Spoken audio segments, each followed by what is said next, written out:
Good evening. This is Mae Brussell. The title of this broadcast is World Watchers, a 1-hour analysis of news. It's program number 734, December the 30th, 1985. I tried to think of ways to summarize the news of the past year. Some of the murders, some of the trials, new evidence of old material I've discussed before. There is no way to summarize 1985, and 1986 is going to be worse. America is like a baby in a buggy, drifting quickly towards the edge of a Niagara Falls and ready to splatter over the side.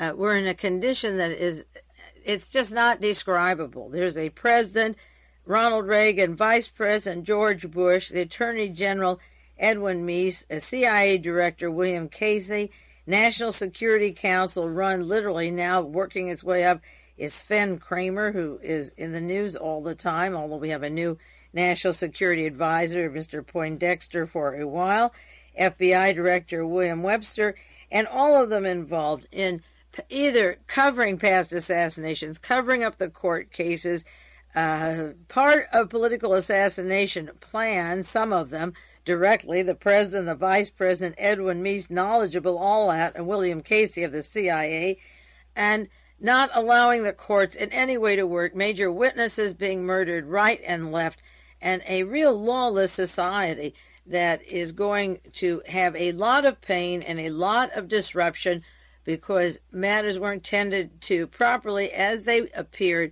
and the prognosis for this country is one that's going to mount on violence and terrorism.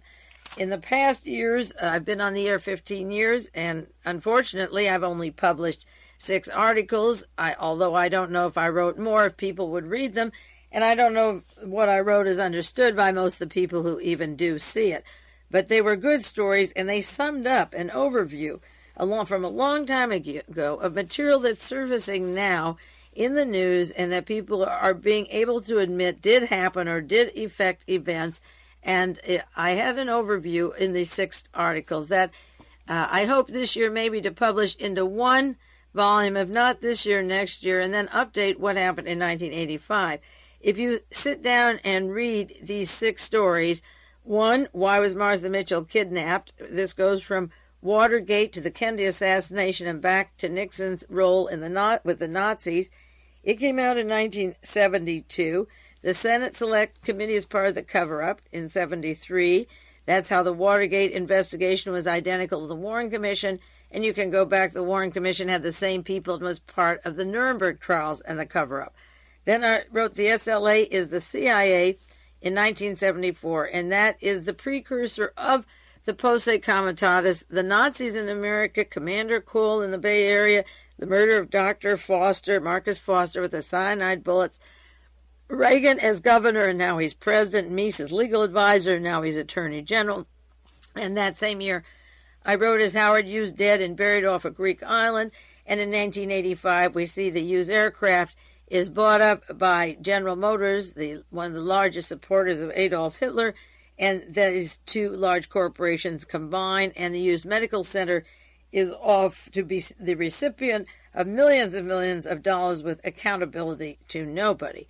And then in 1983, I wrote on the Korean Airlines, which was the important link of people like John Singlaub and the various people in the Middle East like George Habash, and the terrorism that we're seeing now, the international terrorists, and the links to our own police departments, and again to Reagan and Meese in California, and now they're in Washington, and then the assassination of John Kennedy and the Nazi connections. And now, recently, Covert Action has come out with an article by Peter Dale Scott on Operation Sunrise and the fact that the Waffen-SS and our own OSS were closely together and were melded. And that's what I was trying to say 2 years ago, and bringing out the links of Heinrich Himmler, SS Karl Wolff, to our own intelligence apparatus, and Reinhard Gehlen and Father Morleon. And in these 6 articles that I put together, very carefully constructed an overview of events. If read properly, you can sit back and see the fruits of those roots taking place today. Jack Kimbrough is a researcher in Los Angeles who's done extensive work on 2 areas. There are a lot of ways to go this route. One is to specialize in one particular thing, and others branch out and see a cause and effect between these various military operations. They are military operations. Kimbrough has specialized on the Robert Kennedy assassination and on the SLA. And he wrote a brief essay article on the SLA that I'll share with you in a week or two because it is so pertinent to all the terrorism that's in the news now. But he put in this article, the most revolutionary thing you can do in America is to enforce the law. The president violates the constitutions. He declares war. Our police and intelligence agencies conspire to and commit elaborate, heinous crimes in the name of our nation. And he cites the SLA and zebra killings as being an example going back to 1974. And he said only a few tough and courageous citizens ever questioned these activities. And he cited Mae Brussell and Paul Krasner, who were the Americans who saddled up and rode off in hot pursuit. But where are the other members of opposition to the activities? And he cites an example that is so flagrant. Again, coming up with Reagan's big anger or his verbal attack against terrorism when he's a master at it, Kimbrough cites the Harrises as an example of the United States laws breaking down the federal laws and the California state laws, and it is an example of what went wrong many, many times over and why the problems we see in the news today have compounded. He said wherever the SLA operated, that was a Symbionese Liberation Army that kidnapped Patty Hearst in 1973. Wherever they operated, the contradictions were glaring. But in Sacramento, they were monumental. That's where they killed a woman in front of the bank and were not charged for that. Patty Hearst drove the getaway car, and Emily Harris did the shooting, and nobody was charged with murder. These are the events that we are seeing today. And Kimbrough says the Harrises conspired to and did kidnap Patty Hearst. The Harrises, they're just talking about two people out of the SLA, Emily and William Harris, and then we could go into the Scotts too, but he's talking about the Harrises. The Harrises conspired to and were complicit in her rape. They kept her in a closet and all forced sexual acts with her locked up in a closet for about 30 days. The Harrises conspired to and did rob 3 banks. The Harrises murdered Myrna Lee Opsahl in a bank in robbery in Carmichael, California. The Harrises conspired to and did possess machine guns. The Harrises conspired to kidnap Patty's father. The Harrises conspired to and did extort $3 million from Randolph Hearst, which was turned over. The Harrises conspired to plant a bomb in a police car. The Harrises conspired to and did cross state lines in flight to avoid protection. Now, all of these crimes, with the possible exception of kidnapping, rape, conspiracy to bomb, and extortion, are federal offenses. Only Patty, who was victimized and criminalized by the Harrises, was tried in a federal court. Only Patty was given a federal court, not the others, for one of the bank robberies, not for the 3. And the Harrises, who planned it all, have been tried and were tried in a state court in California for stealing a pair of socks and shooting up a plate glass window at a sporting goods store. And later they were allowed to plea bargain down to a simple kidnapping and brag that they would do no extra time because the sentence was concurrent with a sporting goods stint. And Jack Kimbrough is asking in 1985, where is the opposition? What is happening? And he compares it to Nazi Germany, where all those people who would speak up have been infiltrated and controlled. Now, regarding the violence in Europe that is taking place in the Middle East, a story from the Monterey Herald this past week, terror attacks called criminal and cowardly. Ronald Reagan refers to them, and Larry Speaks, the spokesman for the State Department and for the White House, they refer to the airport violence as criminal and cowardly. How can they control acts over there when they were in charge, Reagan and Mies here, and were working directly with and around the Harrises and the Scotts and the whole activity of the SLA? The acts of terrorism in Italy and in Vienna are just a continuation of what happened in Malta and in Cyprus and Middle East, and with the Klinghoffer case outside of Egypt, it is a continuation. It will get worse. In terms of violence, we talk about cowardly acts. The Reagan administration just approved a $56 million slated for Papa Doc in Haiti, a known dictator in an impoverished nation, a savage government. That is not terrorism. That is not cowardly. $56 million of our tax dollars goes to Haiti. Also, he just signed yesterday or 2 days ago, December 28th, $100 million of money to go grant aid to Turkey, another dictatorship, and Robert Keith Gray represents from his public relations office the country of Turkey. That's where Paul Hensey of the Aja, Claire Sterling, Michael Ledeen lies of the CIA trying to coax a Bulgarian plot came from. Paul Hensey was the CIA station chief in Turkey. Gray is the PR man in charge of Turkey. This dictatorship is going to get their first installment of $150 million, the grant aid of $100 million to go to a dictatorship in Turkey. Now, George Shultz visited West Berlin, and the story from the Houston Post, Shultz decries Soviet influence in Eastern Europe. First of all, or maybe you remember this, I've mentioned it before, there are rules of war. Believe it or not, there are rules of war. And if Germany goes all the way to Soviet Union and almost gets to Moscow, if they took Russia, they would be in control of Russia. That is one of the rules of war.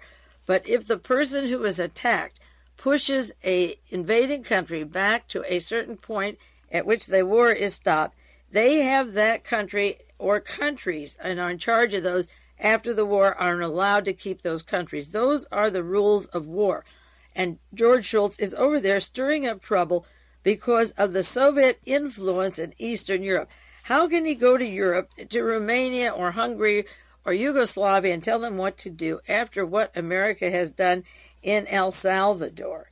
What has America done in Guatemala, the United Fruit, and the coup, and the CIA? What have they done in Costa Rica? What was our influence in Costa Rica? How about our anti-Castro Cubans to overthrow Cuba?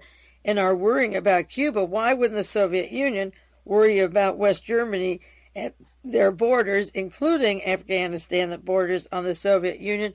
What have we done in Nicaragua, putting Somoza in and the Somoza family, dictatorships and control of the land, the airports, the machinery, agriculture in the hands of a few, literally owned by the United States, and the military trained by the USA. And he goes over to Europe and doesn't want Soviet influence in Eastern Europe, but we want American influence in Central America, South America. And this administration is just so crazy, the way they go around arguing as if there isn't another side, and as if the other side isn't being exposed every single day. Now, Jack Anderson has been carrying a series of articles on Franklin Roosevelt, and there's a big argument about, was Franklin Roosevelt ill in 1944 when he ran for his third term? And one of the purposes of examining the Roosevelt case is because they want to prove, the far right wants to prove, that Roosevelt wasn't in his right mind at the time of the Yalta Agreement, that he was sick and didn't know what he was doing, and therefore the agreements after the war shouldn't hold, that the Soviet Union should be closed in one more time, invaded by Britain and Japan in 1905, by the Germans and the Western Europeans, and America. At the time of the revolution, we sent American troops up to Siberia and up to Vladivostok and the borders of the Soviet Union, trying to overthrow that government after the revolution. And they went through World War II and being attacked, and then World War III, the Western world attacking them, and the Western world arming Hitler for the purpose of destroying the Soviet Union. Now, the only reason to keep going into the fact that Roosevelt was old and sick was to prove that he didn't know what he was doing. But Jack Anderson brings out the point is that the medical records of FDR are gone, that there's no autopsy that was conducted to confirm or the cause of death as being a cerebral hemorrhage, that the papers at Bethesda Naval Hospital have disappeared, and that the medical details of Franklin Roosevelt after he died are all gone. Now, one reason I believe they're all gone was explained in many articles and books on the fact that Franklin Roosevelt was murdered, that he was in correspondence with Stalin. Stalin knew about the agreements being made with Allen Dulles and William Donovan with the SS, with the Waffen SS, and secret agreements made with Nazi Germany and Gehlen. And Stalin had wired to Roosevelt, what is going on? Are you making a separate peace treaty? And Roosevelt said, absolutely no. And about a day later, he was dead. Now, Roosevelt's body was supposed to have been a purple, discolored, as if it was bombed. And an interesting thing was that his dog, Fala, was never seen, that he was supposed to have died with Roosevelt when Roosevelt was killed. That little Scotty was never seen. From the time Roosevelt died, Fala died, and this could be checked up. What happened to Fala, little puppy, when Roosevelt died? And the reason the autopsy papers aren't around, and no autopsy was done, and the Bethesda papers disappeared, and the health records disappeared, was the possibility that he was blown away. And interestingly enough, the day that he died, he was having his portrait done by Mrs. Shumatov. I mentioned this years ago on the air, I believe. And she worked with Allen Dulles. She was a white Russian emigre who had worked with Allen Dulles and Raymond Donovan of the OSS, who was with him the day that he died. Now, just running down some more horrendous news to summarize what's in the papers. We can't cover it all in this hour. The kind of week, the news that's coming out. Story, Mises' brother out as director of Department of Motor Vehicles. He has a brother who was head of the Department of Motor Vehicles, and Governor Dumaichian removed him and put another person in his place. He was appointed head of the DMV in 1983, and now he's been moved to the Unemployment Insurance Appeals Board.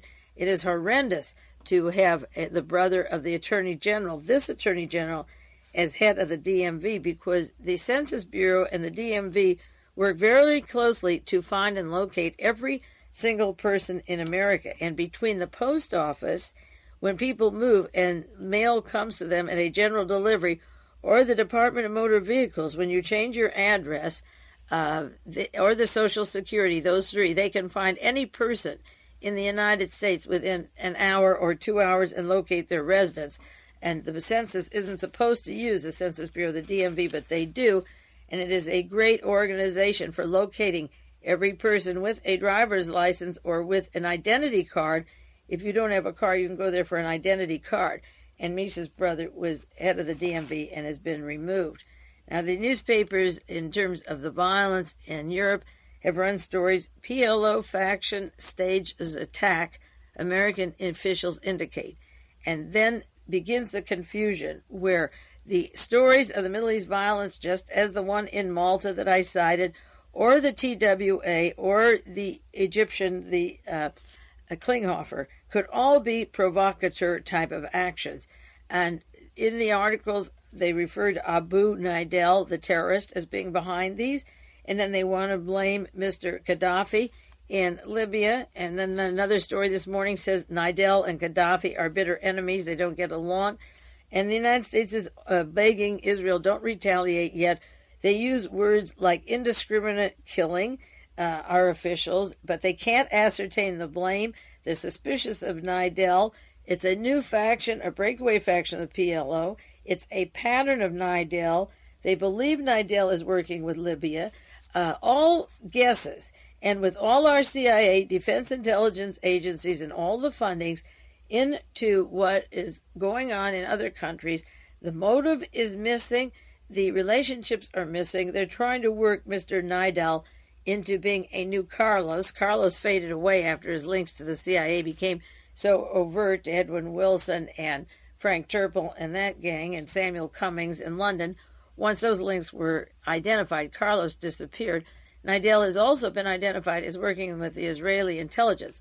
A lot of provocateurs can set up a lot of situations that cause confusion and death, but keep the powers that be on your toes, such as the Bologna bombing, the bombings in Europe and France, that purposely, again, try to blame the left, but are created and put together by our own intelligence agencies for the purpose of confusion and to blame, to create an organization or a group of people is being responsible and irresponsible, while the authorities, our authorities and our news media, come out as the people who don't advance terrorism, who don't condone violence, who come out looking so clean while the crazies are out there killing. Now, an example of violence is a story in the Washington Post this past week regarding the investigations in the various states on asylum for the El Salvadorian refugees who've come here. The article says State Department said to withhold reports of Salvadorian violence. Federal judge demands data on death squad activities.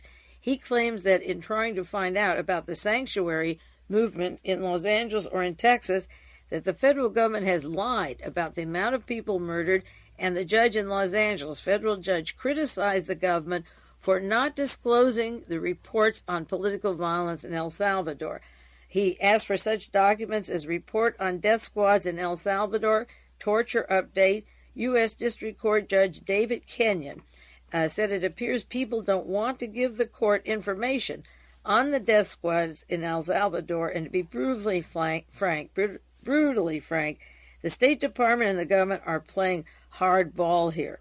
And Mr. Kenyon, the judge, said that the reports would have to be subpoenaed, and by the time the subpoena would be issued, George Shultz would have declared the reports secret, and he will invoke executive privilege to prevent their release. That's how America handles terrorism when we want to send people back into the arms of terrorism. The judge responded that he would demand to see the documents in private. When the Secretary of State finds them secret, I'm going to have the reports in chambers here. The court is going to go all the way. They want documentations of death squads, torture, military bombings of civilians.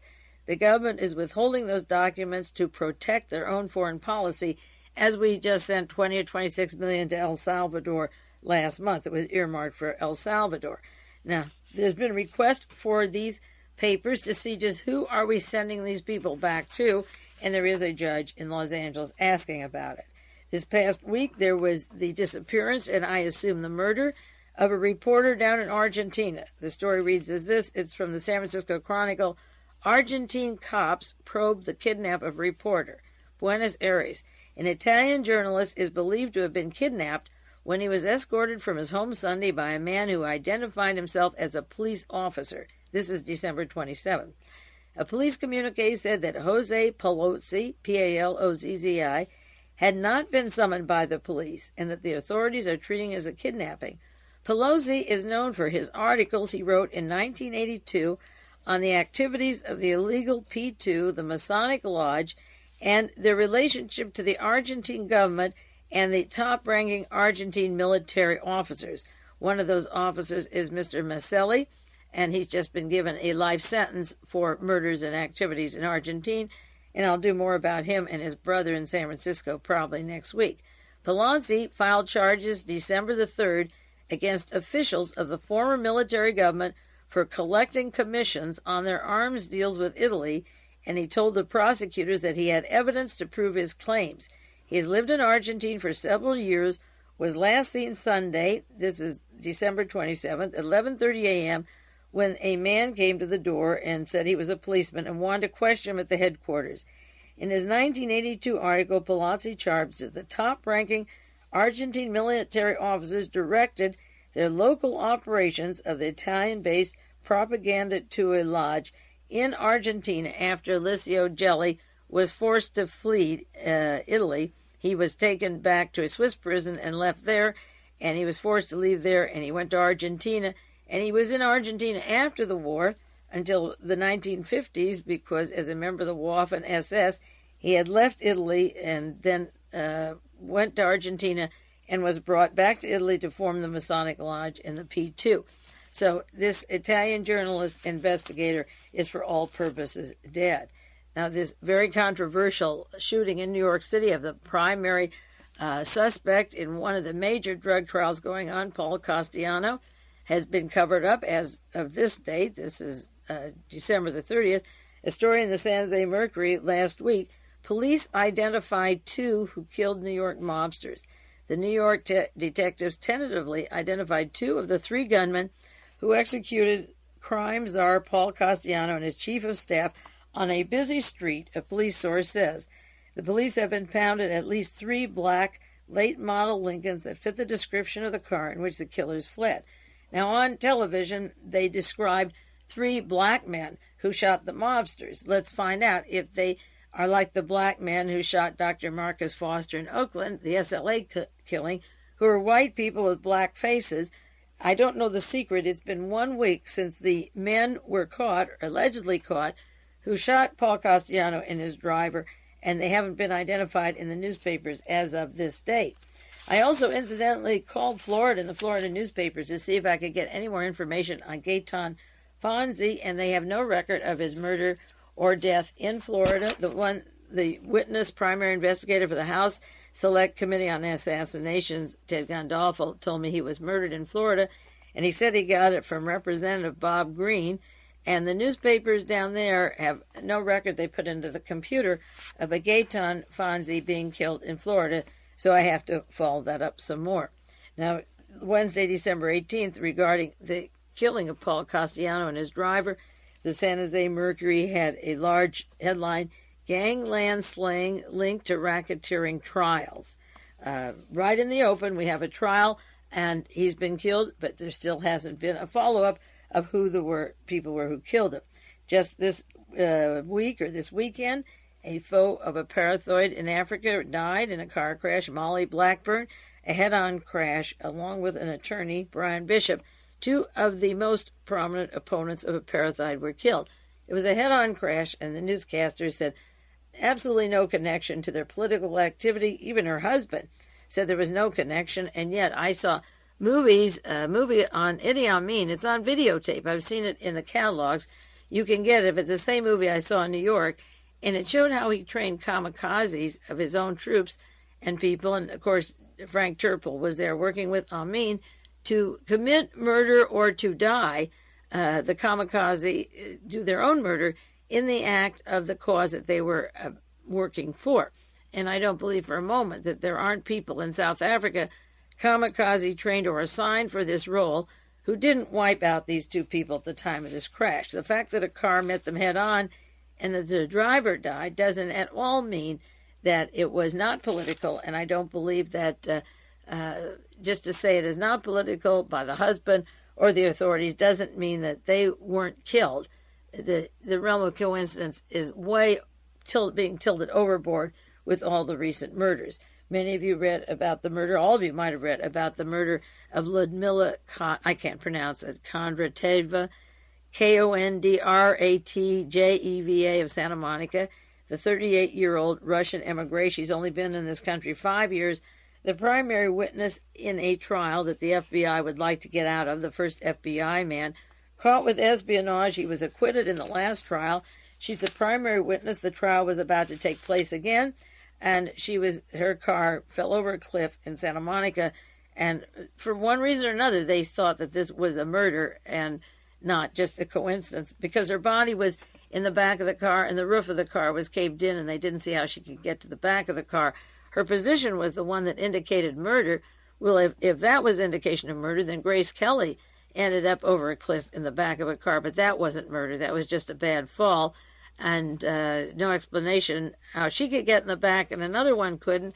In this case, in Santa Monica, it would have to be murder because she was found in the back. With Grace Kelly, it wasn't. She was able to be in the back seat, even though she was driving in the front seat.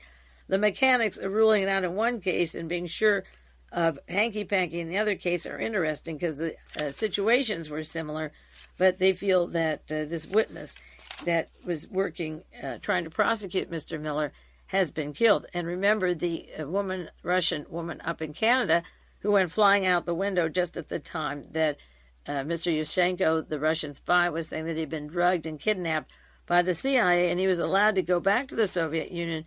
And a friend of his in Canada that he knew that they tried to cook up a love affair with, that he said wasn't at all, was killed in Canada. And another witness to this whole story, or to the fabrications of these stories, was killed. So this woman in Santa Monica, California, was killed. One up in Canada involving Russian espionage, and a primary witness of the drug trials killed in New York, and a writer witness to the P2 and the Argentine military junta relationships and the Italian Masonic Lodge to South America. He's gone. He's killed. There are many of these every week. I'm just citing a few of them. I'll take a 1-minute break and update a few more horrendous stories that are not separate and linked together in many ways, but are just flooding the news media and calling attention to very serious problems that are never straightened up or cleared up or taken to a court of law. As Jack Kimbrough said, a revolutionary act would be to bring any single one of these to a court of law and investigate it properly. But we'll continue that in about 1 minute.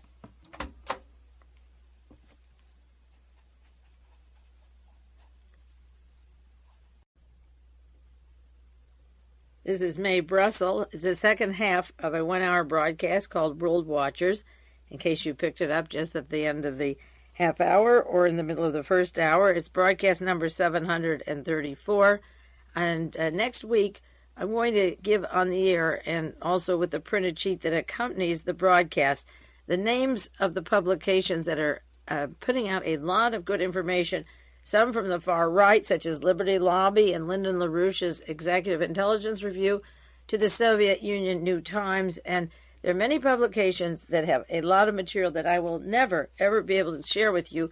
There's just so much coming out, but the best I can do is turn you on to these sources of information where you can pick it up yourself.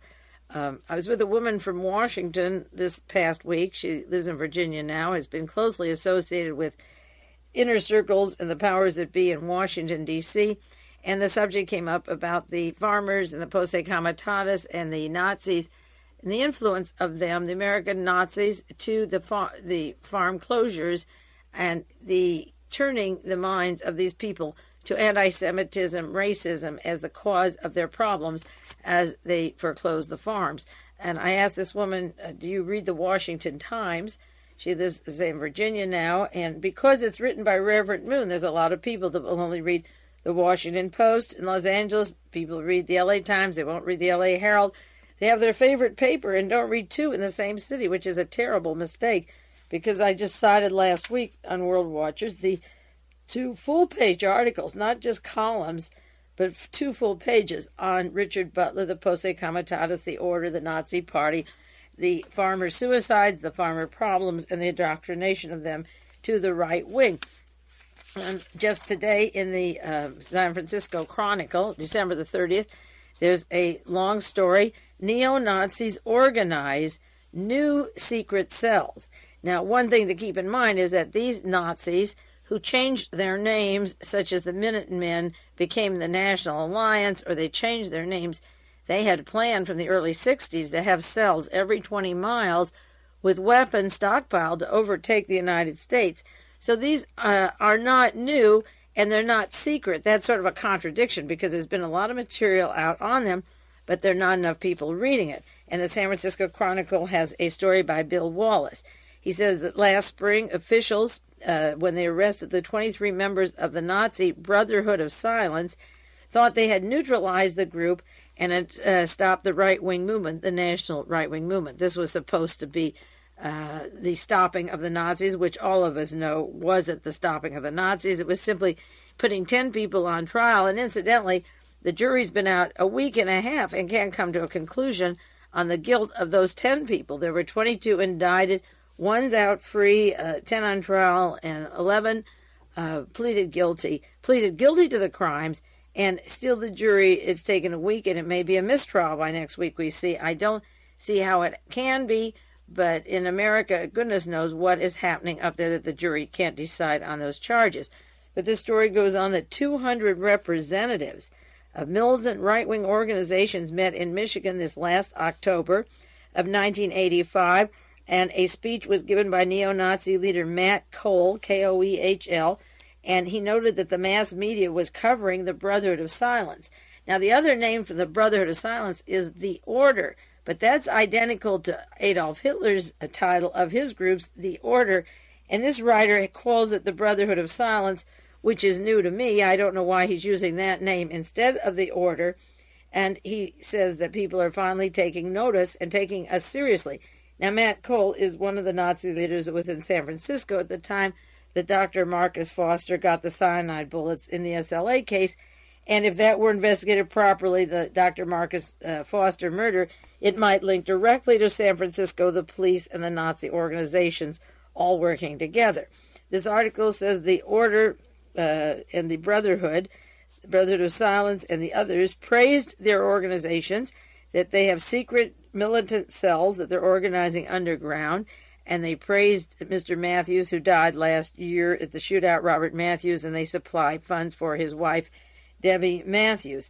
The right-wing militants have been limited to rallies and cross-burnings, and so far have just committed a few violent acts, according to this author, Mr. Bill Wallace, but they're getting ready for more, and he predicts that pretty soon they'll be surfacing. And if you have been a regular listener to World Watchers, I gave you the date that the Aryan Nation and the Order and these various groups declared war in the United States, and they stated their goals and how they would go about them.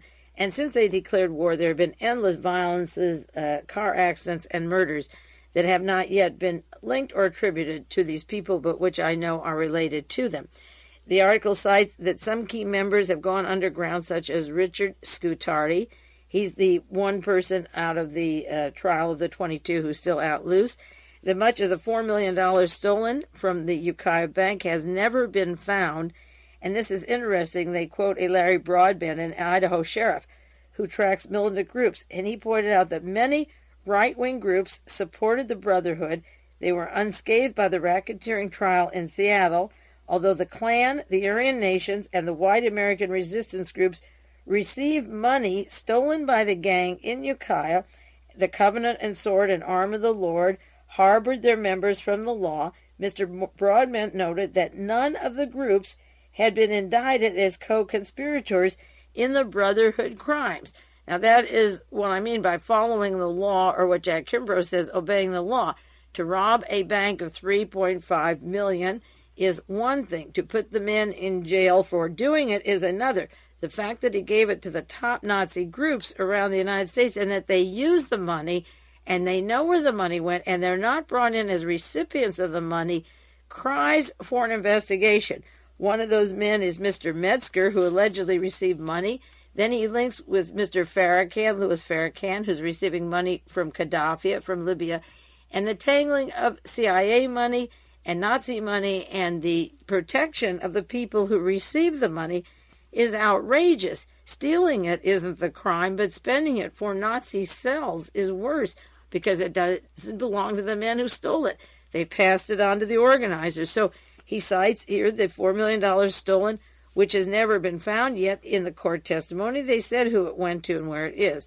Then he cites the Posse Comitatus, has links to plot firebombing the judges' homes in Oregon, to incite anti-Semitic violence in the Midwestern area with the farm workers. The intelligence analysts for the California Justice have predicted a coalition of right-wing groups operating in California that could engage in a campaign of violence similar to that of Brotherhood of Silence, and I read on the air the name of the gentleman in Salinas, two of them in Salinas, California, and their links to the bank robbery in Ukiah and the money that goes to these Nazi cells, and also links to Fort Ord, to the Pentagon, the Defense Department, and all of these people with their Defense Department links are hushed up, even though the evidence is there, and they center on just 10 that were arrested, and as I say, the jury can't even come to a conclusion.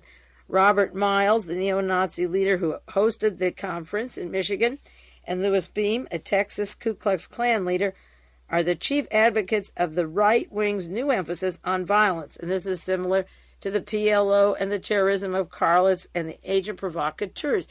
They mesh with our Justice Department, with our intelligence community, the Defense Department, so that when these violences take place, they take place because they were allowed to happen by the agencies that have been given the instructions to curtail these kind of events, and when they know about them in advance, to stop it or prosecute the people involved.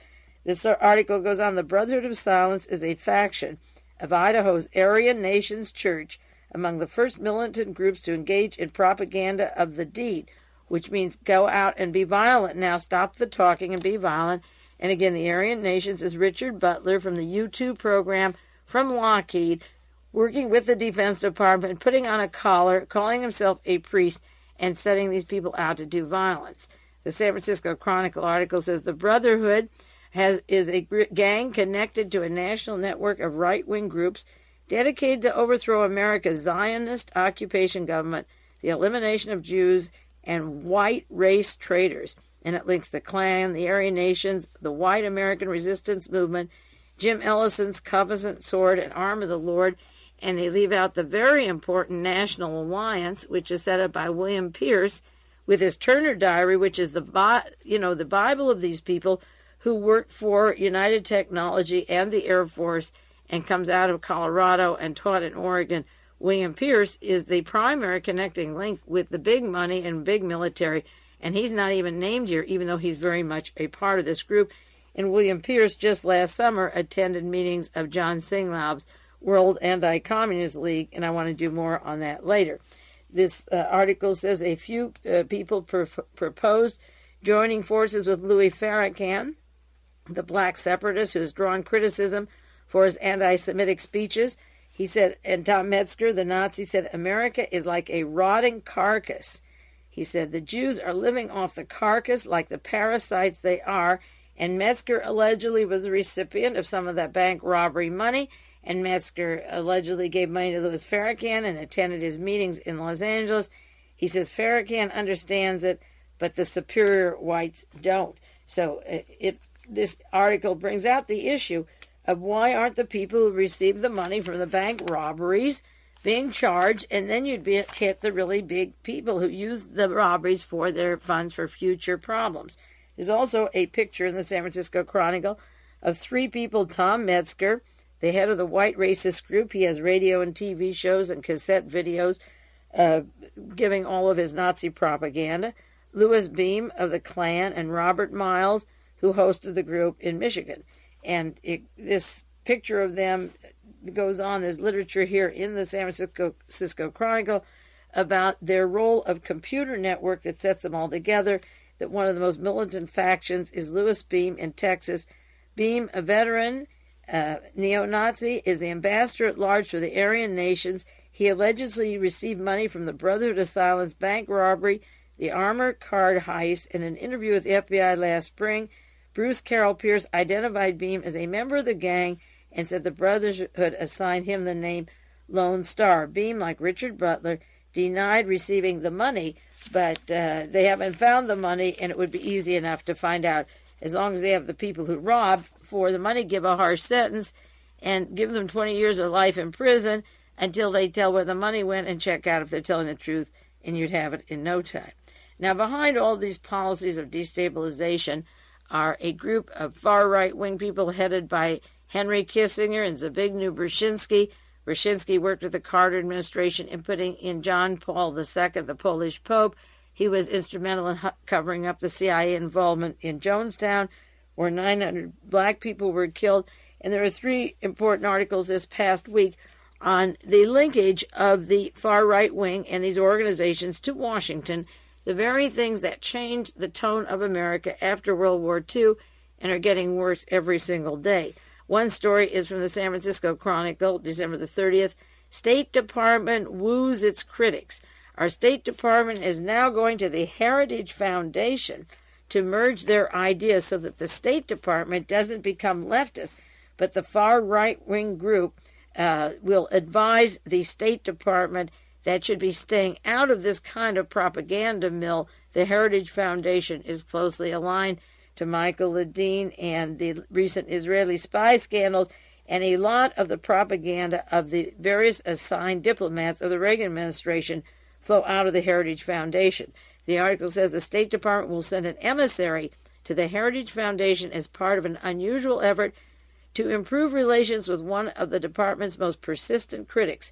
The policy-making effort began with a visit to the State Department this month by 11 Heritage Foundation trustees and top executives at the invitation of Deputy Secretary of State John Whitehead, who said he is a financial contributor to the conservative think tank. So Whitehead is appointed in the State Department, and he's on the board and funding the think tank, and the decision to advise people in foreign service and how they should act and what they should do will be linked with the Heritage Foundation with President Edwin J. Fulner Jr., and the State Department will become a tool of the Heritage Foundation.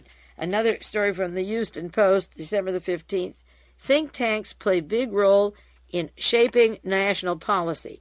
Now, this isn't the right or the left or Congress at all. The decisions coming out that the policies be made by these think tanks. And there's a picture of Henry Kissinger, citing the fact that Henry Kissinger and one-time National Security Advisor Zbigniew Brzezinski have been on the payroll of not only the White House, but with organizations such as the Center for Strategic and International Studies and a group of U.S. think tanks of which they are advisors. There's 70 such private nonprofit research centers known as think tanks. Kissinger and Brzezinski are just two of the household names that adorn the letterheads of these far-right groups. And Kissinger and Brzezinski, working with the National Security Council, advisor to the President, to the White House, come out of these heavily funded organizations that can do covert actions and blame the left. Kissinger linked to the Aldo Moro murder, going back to the Kennedy, if you want, with Alexander Haig and the anti-Castro Cubans and Nelson Rockefeller and George de Mohrenschildt and that network. But Kissinger linked to Francesco Pazienza, and Kissinger and Haig being the protege of Fritz Kramer. These think tanks are set up to take the place of the minds of the members of Congress who become little yes men who vote yay or nay on issues, and the major decisions are put in the hands of people like Brzezinski and Kissinger, one from Poland and one from Germany, to make American policy. Another story somebody sent me from the San Diego Union, December 15th.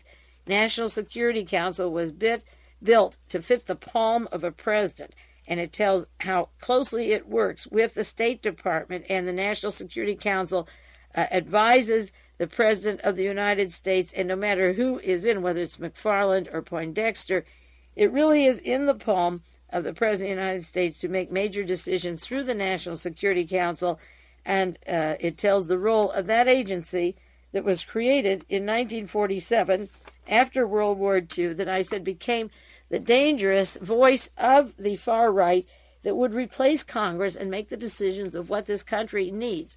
Not what the members of Congress hear from home, from their constituents, but the constituents will be dictated as to what they should do, and they literally control the White House and fit right into his hand, and he can eliminate all kinds of controversy and competition of ideas by just listening to members of the National Security Council. Another story in terms of violence, mass violence and assault against people, was first heard by Paul Harvey on KGO, that's ABC Radio, last week, and then written up in the Sacramento Bee, a UPI story, December the 20th. Experts say labs may be AIDS culprit. The AIDS virus might have been man-made and released, deliberately or by mistake, from a biological warfare research laboratory. Now, David Emery sent me this story. I heard it on KGO, but he found the story from the Sacramento Bee, and he did a long broadcast on AIDS being a biological disease, and I did over a half hour on that a little while ago. Getting back to this article, Dr. John Seal said there are serious flaws in the theory that acquired immune deficiency syndrome developed from spontaneous mutation of human virus and was transferred to humans from animals, such as the African green monkey. He said that since 1949, and this was a time period of paperclip when the Nazi scientists working at Auschwitz and elsewhere with Mengele and other scientists came to the United States and started working with the Air Force and with the Defense Department. Since 1949, the Biological Warfare Research Centers have known about a highly lethal Visna virus in sheep. The Visna virus grew easily in cell cultures. It had a structure remarkably similar to AIDS and caused a similar disease. Seal, who is in private practice and specializes in urinary and venereal diseases, said that the AIDS virus, which attacks the body's immune system, has one extra gene over the Visna virus. Inserting an extra gene into a virus is a routine procedure in modern genetic engineering. The potential for Visna virus for development as a strategic weapon in biological warfare would have been considered by several appropriate research establishments since 1949, Seal said in a report he prepared at the request of the New England AIDS Foundation. The idea that AIDS virus had been manipulated in the laboratory merited serious consideration. And this is where I cite using the law and going back to the sources and subpoenaing these people and finding out how this epidemic got unleashed. Terrorism and AIDS are the problems for the 1986 period, the end of the 1980s.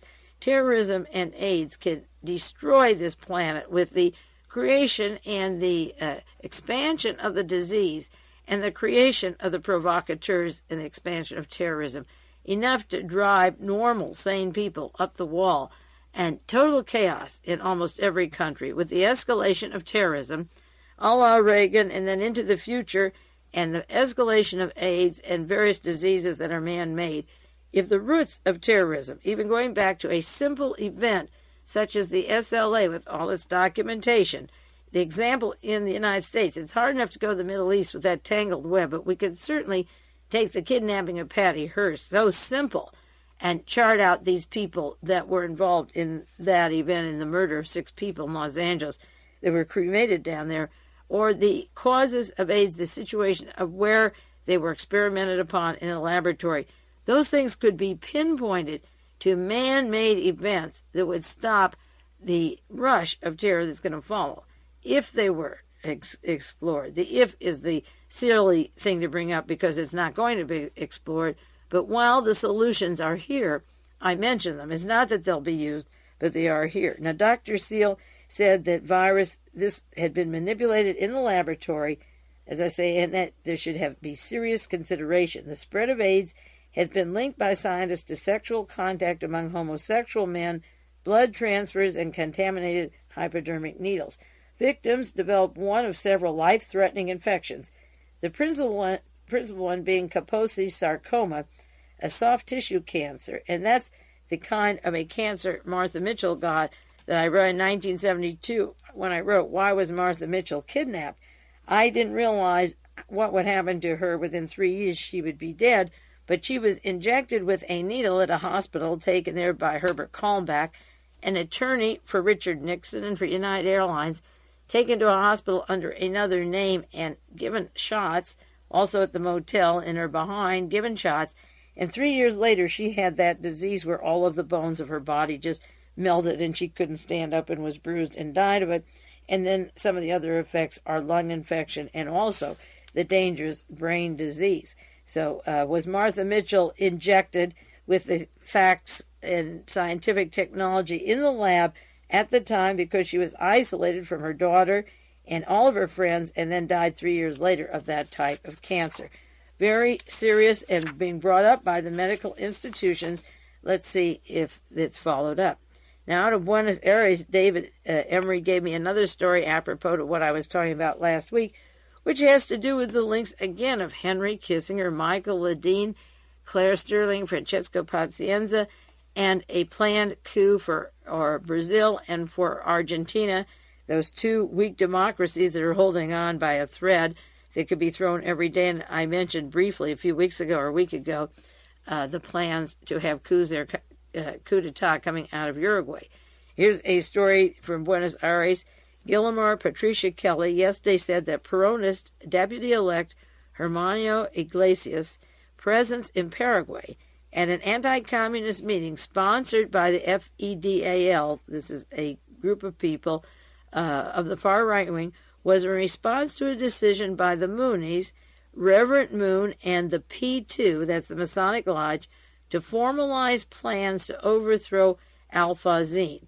Now, I cited earlier in this broadcast the publisher, the writer, who had the links of the P2 to Argentina, who was murdered last week or taken away, and I assume will never be seen. They're assuming it's a murder down there. There was a plan between the P2 and Reverend Moon, who worked closely with them, to overthrow the government and get rid of Alfonsine. Kelly added that the lower house president, Juan Carlos Pugliese, has since last Monday had a letter from Judge Farsau saying he would begin trial proceedings against Deputy Norberta Imbilano for the murder of Raul Cuervo, Cuervo. But when Embolini was subpoenaed to testify, he presented a memo and left on Thursday for Dallas, Texas, to attend a Moon meeting, Kelly said. Now Iglesias takes off for Uruguay after talking with the Interior Minister. Kelly insisted that the FEDAL serves the coup-mongering Moonie P2 plan against Alphacine's government, and they have further information that it involves cocaine trafficker Cuervo and his assassination, another primary witness killed to the P2 that would link to cocaine and heroin and the drug trials in New York City at the present time, and he has been killed with it that implicates Embolini. The fellow mentioned here who has been working with the P2, and the deputy Embolini was charged with the murder of Cuervo, and it ties in the drugs, the heroin, the P2, and Reverend Moon. This comes from the Buenos Aires Herald, hard-to-get newspaper, and David Emery passed it on. Now, Covert Action this month, and I want to cite more about this magazine next week and what's in there, this past issue number 25. They have a picture there of Bo He Pak, that's the publisher and owner with Reverend Moon of the Washington Times, and just one page of this article cites a representative of the Moon sect went to Bolivia at the end of 1960s, and they were very active with the Bolivian minister. The Moon people invested $4 million into a Moon organization, Causa.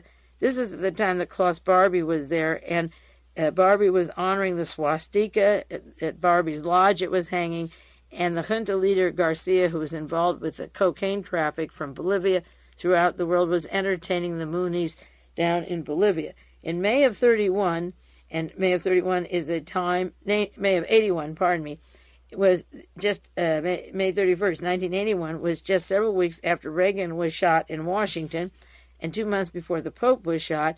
The cocaine generals and the entire leadership of the Moon sect were down in Bolivia, and the organization Causa was active, having a party in La Paz, Bolivia, and Moon's representative, Colonel Pak, and the Bolivian junta leader, Garcia, began by praying for the U.S. President Reagan, who had been wounded 2 weeks earlier. The Moon organization Causa started their political missionary work throughout the entire country of Bolivia, working with Klaus Barbie and the Nazis, and of course they're closely linked to John Singlaub and the World Anti-Communist League, and they were doing pre-military training with Bolivians. And, of course, as usual, the Israeli embassy supported the campaign of Colonel General Garcia Meza, the cocaine general, and Bo He Pak and the Moonies down there. The leaders of the Moonie group in Bolivia, the leader was Thomas Ward. Klaus Barbie and the pale American Ward, who always seemed to be absorbed in prayer, were closely tied to each other, and Ward was the man who delivered a payment from the CIA in 1981 to the Argentine intelligence lieutenant Alfred Mingola, $1,500 salary for Mingola. This was the Argentine military junta before they were kicked out in 1981. That's the time when Barbie was having his heyday in Bolivia. The cocaine was flowing. Moon was there. The Israeli government was assisting them in their activities. The funds were going to Argentina. And now in 1985, it has been revealed that there's been an attempted coup to get rid of the current president of Argentina. And there's a democracy there, and there's a weak democracy also in Bolivia, and one in Brazil. Hopefully they can hang in there and not be overthrown. But there's a lot of power and money, and we could wake up one morning and find the CIA and Barbie and Moon. And Barbie, of course, is in prison. He can't do much, but his connections go to the cocaine traffickers, who have a lot of influence in the Republican Party, the total lawbreakers, and the government under Barbie has been the darling of the GOP. They were entertained at the Republican convention in Dallas in the fall of '84, and the activities of these people, it's the fall of '83. The election was '84. The inauguration was in '84. I lose track of the years. It all flows together. The people that we talk about involved with these trials, with murders, with coups, all interlocked and are closely lined up to President Reagan, to Vice President George Bush, to the former chief of the National Security, Richard Allen, to Henry Kissinger, and the violence in these countries and the drug traffic is interconnected. The Covert Action has a section here on Moon, and it's very pertinent because of the stories coming out now that Moon is trying to work with the P2 and trying to overthrow countries in South America. This is a very militant group, and they pass themselves off as a religion and are violently political and always to the far right. Speaking of 1986, more provocateurs, more instigation of events that will confuse us. I'll try to make some sense out of them. It's very difficult because we're bombarded with disinformation and causes that we're supposed to respond to in a given way without the given facts, and the cases are never properly investigated to find the real culprits. This is Mae Brussell, and I'll be back with you next year. I can see nothing but future violence ahead. It's a little scary and very disgusting, but it's something we study academically. I don't think it can be stopped, unfortunately, unless, like Jack Kimbrough said, become revolutionary and demand court trials, bring back the investigative technique. In the meantime, this is Mae Brussell. Have a good year, and I'll be back. Have a good year. Have as good a year as you can, and I'll be back with you next week, the first of the new year.